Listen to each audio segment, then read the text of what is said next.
When you talk about the pay slip, I posted it so that when the country is discussing diverting and talking about the salaries, it's not about the salary. Hi guys, how are you doing? Of course, I'm your queen of content, Trudicty. Welcome to the best online TV show and I'm back again with your favorite. Sasa najua mnamuita favorite. Mumesema yeye ndo wako tu.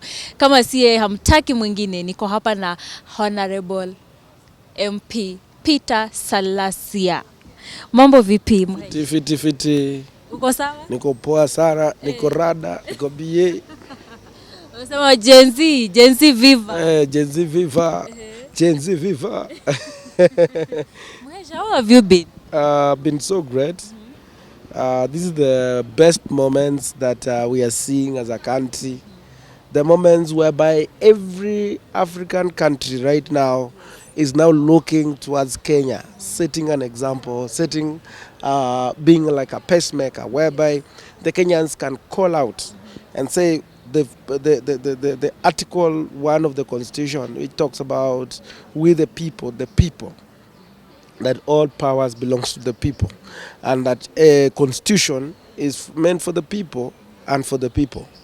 And that is why now you see sometimes we want to make some laws, but if we goes ahead and make some laws that are not being comfortable, it's like it has also brought another revolution, another change or revolution or emerging issue, emerging trends, that you don't just impose something just because you want to achieve something, but it also, when you make a law or a policy, it has to go with you have to make a choice. Do you want to go that choice or not? And if you're not ready to go with that choice, then you have to be hard. That is another, because now we have been in a dispensation whereby somebody makes a decision that this is what I want to do. Whether you like it, it has to be implemented. But now the trajectory has changed, the dimension has changed, everything has changed. It has to go back and resonate with the common mwananchi. You can't borrow. The Kenyans have a way of doing things, so you have to also look at what Kenyans love. It's just like you go to Kenyans love alcohol, or maybe, I'm not saying that they are drunkards, but they love making fun, having fun. Me being part of them, like tunaenda kupiga sherehe. So ukiongeza pia bei ya alcohol, is like you also infringing the rights of some other people like us, who also after work we also have to have fun. So it has brought another msisimuko in this country. Yeah. And for the past 2 weeks, we've really had a lot as a country. Kulikuwa pale na finance bill. And I know, hii ni swali watu wamependa kujua sana. Why did you vote no? Of course, kuna mambo mingi sana. Kuna wale wali choose ku vote yes. But you stood with Kenyans ukasema, I have to vote no on this. First of all, I've realized that Kenyans is a country that has the most learned people. And even more learned than even members of parliament. That's a fact. And so these people had the grasp of the bill from somebody can explain to you even deeper than even I myself. Even me, when I was captured at one point on the flight, just trying to catch up with what is exactly on the bill. And so the bill, people had Kenyans are so much learned, and so they can even guide you. And even me, I accepted to be guided from the ground.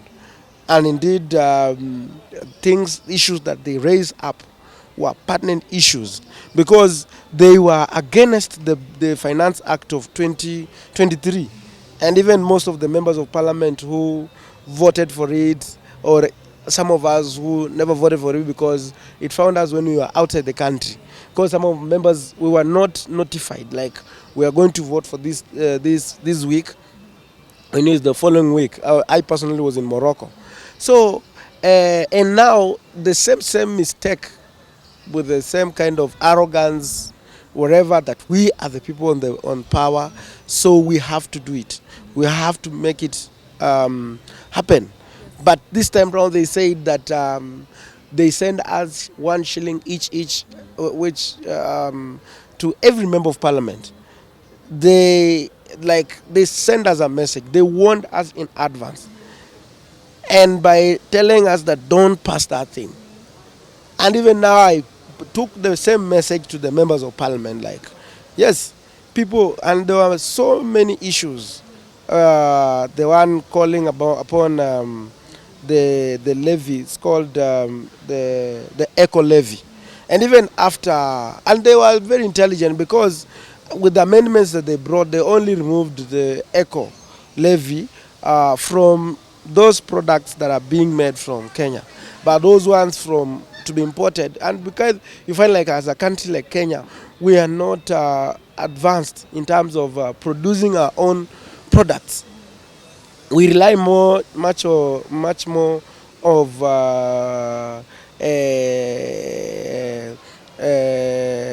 importation.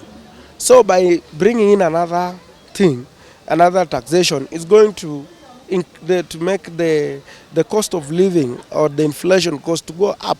And Kenya is saying no, we cannot accept this one. They also noted like areas of, you know, we strain so much to produce the money, but the allocation of this money, they are not being put on areas that really matters, right? And that is what the Kenyans raised the concern. So that is why even me, I personally, digital content creators, then I raised the issue. They say that we are giving the tax to the digital providers. The digital providers, people who bring in taxes, the providers. Like for example, you can be a content creator, but there's one who creates that platform. So when you increase the taxes for those on those digital providers, they will migrate and go and work with the content creators from Uganda, Tanzania, Ghana, Nigeria, or any other country, whereby they'll find favorable and find like our young people have the content creator. And it's not just content creator, it's about the online article writers. So they will say that we cannot be in a country, because they also want to see what amount of money going to the pocket of that person who has worked on it so heavily. They say that these people have not invested so much capital investment and all that. But now it's about the idea. Idea is a capital investment. So they will decide, because now at the end of the day, you will find, you will think that you are punishing those who are digital providers, but they will migrate and to other countries, and then you find like our young people, they have the talent, they have the idea, but now who to provide them the work? So, but they couldn't see in terms of that the issues that raised the clinker, the cement. You find like the cement, when they were coming into leadership, it was about 700 shillings. But now you realize that since when they took over, it is 930 per bag. We have they call it the clinker, which is here at Kajiado, and one is it Baringo or Trans Nzoia or where Mount Elgon, but in Baringo somewhere there. But you find like it should be the natural resources. It's just like when I was in Nigeria, fuel per liter is 150 shillings, Kenyan shilling, because they have natural resource called oil, whatever, or gas. So they are enjoying it. Even as now, the cement was supposed to go down, but again, you are saying that the clinker that is coming down, the end product is about making things to be cheaper. So when you want to provide the clinker that is coming in Kenya to put 10% on it, it means that, and you are monopolizing the clinker here in Kenya, it means that the cost of cement will go up. And the cement is the most important component that for construction, affordable housing, and all that. So it means that we are not now getting it right. And issues to do with the shift migrating from the NHIF to social insurance, insurance, whatever, bringing it. And then we have not structured the ones that was there before.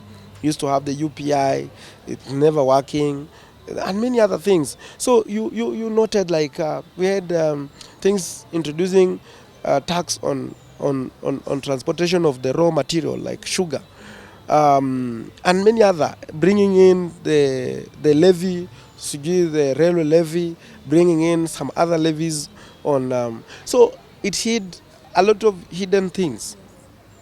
And you ask yourself a question that when we brought the Finance Act of 2023, we're still struggling as a country. Like there's no the money circulation is not in the country as supposed to be. Many because when you talk about you want to discourage people from importing, why can't we make our own products to be competitive than the other countries, so that we can also start exporting? It's just a two way. Like a country like India, they used to have problems to do with cancer, heart problems, and all that. But now they invested a lot of money in that sector.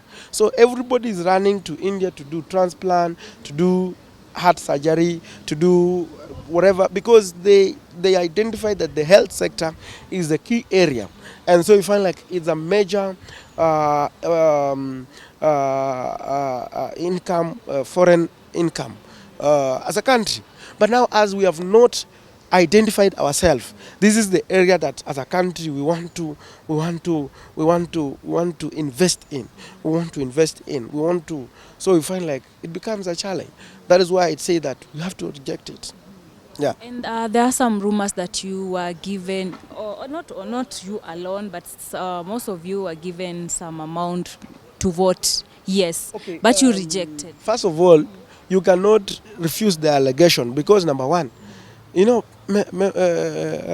laws are made in the parliament. How comes that the state house becomes another extended hand of legislation?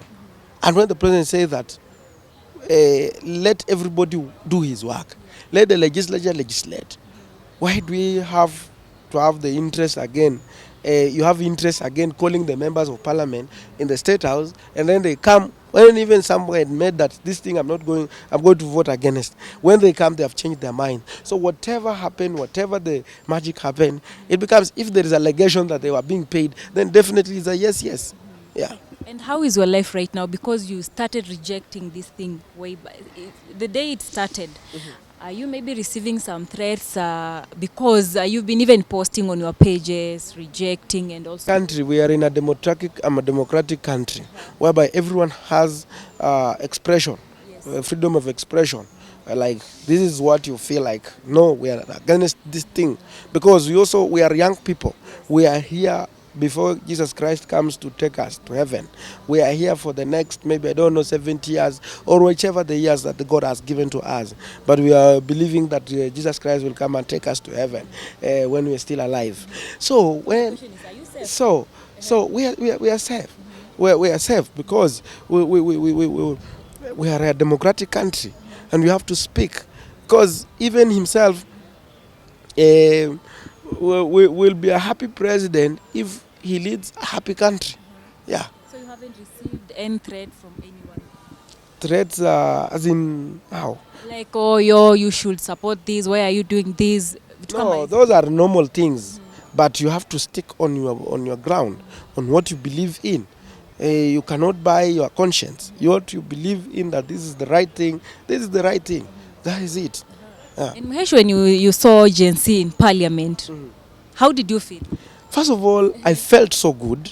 I felt so happy because number one, they had really gave us the condition. This is what we want. I even told members, you have voted yes and you're still standing here. You will run. Mutakimbia. And little did it take too long. Then those young people arrived. Say, yes, you have arrived. We have arrived. And members of parliament had to run for their lives. Some I should see even were in the ambulance. And they were rescued. And that one tells you that we are in a country whereby the Kenyanism is in each. That's why you see like our young people when they go to run from other countries. Every Kenya we unite. Hata wanasemanga nani ameunite wa Kenya. There's some statements. So we unite together as a country because this is our country. And that is why you see the Nigerians, they are saying Kenyan people. They are now, they have taken my heart. I'm for the Kenyan people, the Ghanaian. So we are setting the pace because this is the giant. You see, like I've been to many countries. The Kenya, we are very far. You look at having, if you want to see the big clubs in Africa, you come to Kenya. I was in Ghana, I was in Nigeria, but they cannot get closer to where Kenyans are, and they are envy of us. And so the Kenyans cannot allow anyone to come and destroy what they are enjoying.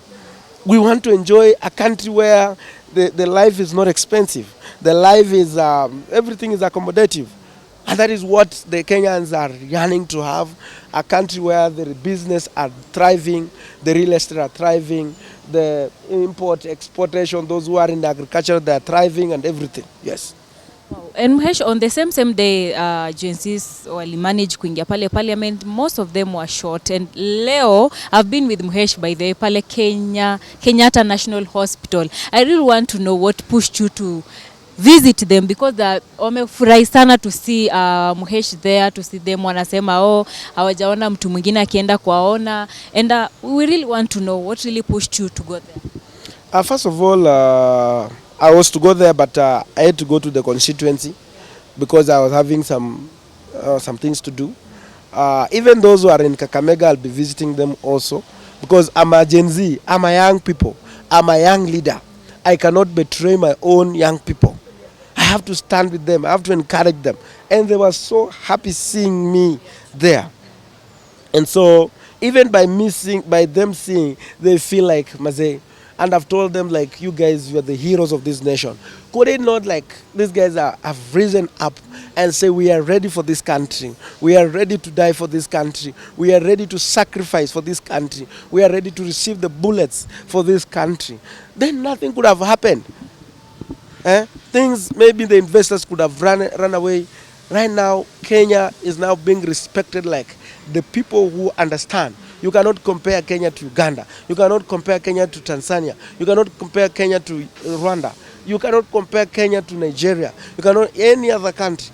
So, and that is Kenya that we want to have. That's why I say that I go there and stand with them and just say that I couldn't buy whatever, but just have something small. You might need a credit, you might need some data, have it.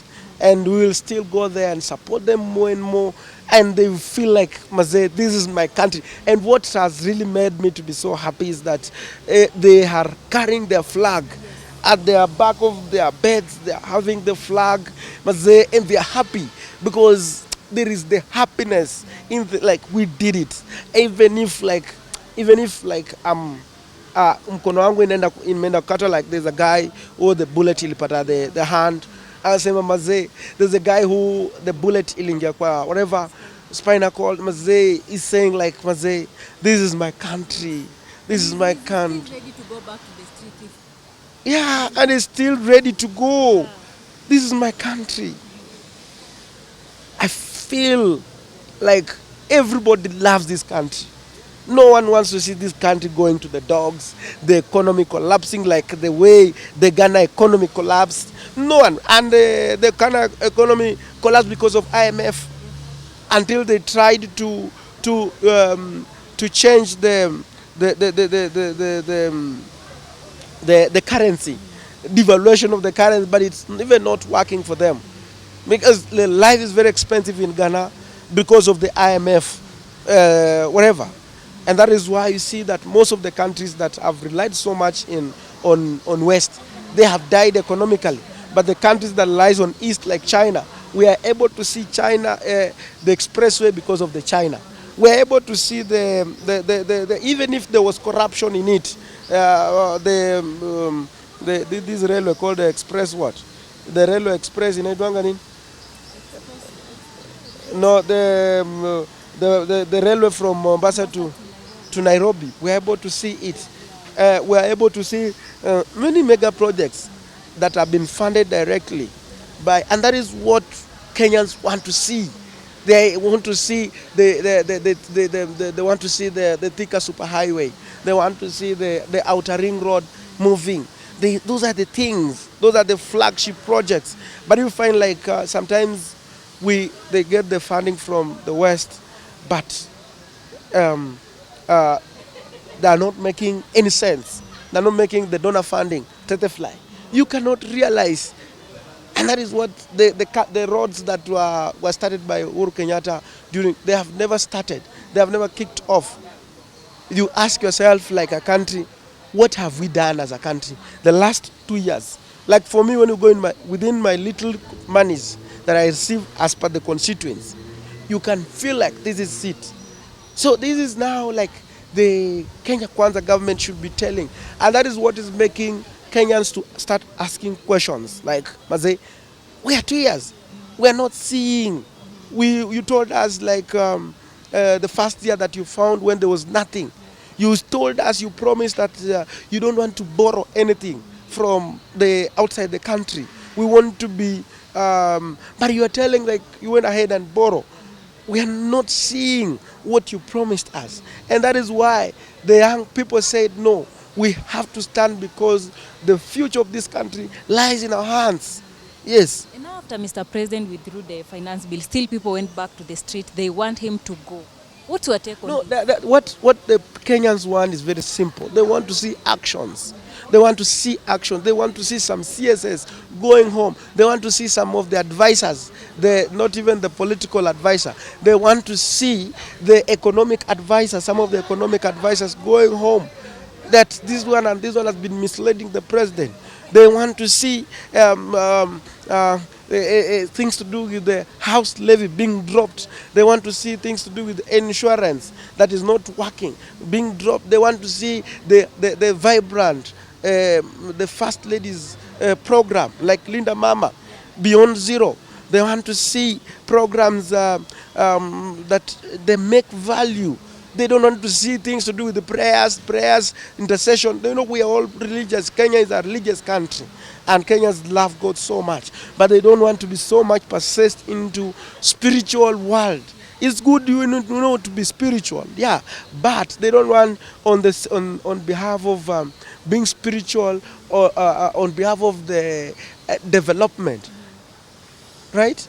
We pray. Me, I'm a very prayerful person. Before I leave the house, I have to go on my knees and pray. I pray like I can't leave the house before going on my knees and pray. But I also have to go and work. But you cannot say that prayers. Even the Bible tells us that prayers without action is dead on arrival, and that is what the Kenyans want to see. Kenyans want to see a vibrant country, and that is why they want to see job creation. They want to see investors come. They want to see, don't to hear like at jobs in the housing. Somebody cannot go to a school, get a degree, and you're telling him that he wants to go to a kazi ya mjengo. You can tell somebody that he wants to go to work online, and when you're bringing in taxation on online digital platform, where most of the majority young people, they're trying to find their luck on digital platform. You see, like they want, you're telling them that to go and look for jobs in other countries. Why can't we work? They have experience. They have seen those people who have gone to work from those countries. They have never grown. They have never developed their homes. They have no history. I'm not saying that we are, but you find like they have not maybe built their homes, their families, yeah, because it's very good when you are closer to your people. You are closer. So when you say that I've been there, I've signed a labor, whatever, where you ask yourself, why did they were going to work there? Why can't we have our own Dubai here in this country, Kenya? Why can't we have our own Qatar in this country called Kenya?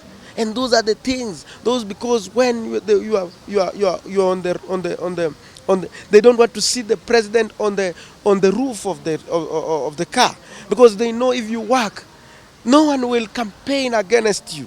No one will campaign you.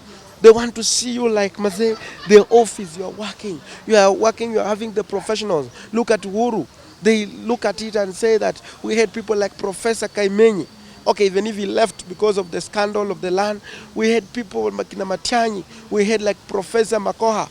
We had people who could fix the country. Even the president was not under pressure because he had the men on the ground. Men who could tell him like, this is what we want to do. Yeah, and president was a very good person, very ready to fight the corruption, because the only area that Uhuru couldn't manage so well was the area to do with corruption. But when it comes to putting things in place, right?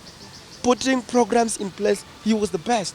We used to have, like them, they came with the Hustler Fund, it failed. Huh? So, when yet we had things to do with youth enterprise, we had women enterprise fund, Uwezo fund, things that could have gone and say that we want to work on these structures that have been laid off so that we can see this is what exactly we want to do as a country. Lastly, Muhesh, yesterday you posted a payslip. We want to know more about it because tulikuwa tunapitia. Can you tell us a little bit about the payslip that you received? When we talk about the payslip, I posted it so that when the country is discussing diverting and talking about the salaries, it's not about the salary. Look at America. How much do they pay their salaries? Is in dollars. Somebody per hour is working, I don't know how much. But now diverting attention. Like for me, even if when I earn $1 million, for example, people who rely on me, there are thousands of people who I employ at my home. That salary is not mine. That salary I'll give, we anapatanga 10,000, 10,000, 10,000, 15,000, 10,000, 10,000. People who benefit behind me, there are about 10 people or 20 people or 50 people. So when you cut, I will also scrap off these other people. So it is just a logic. It is not about discussing the salaries.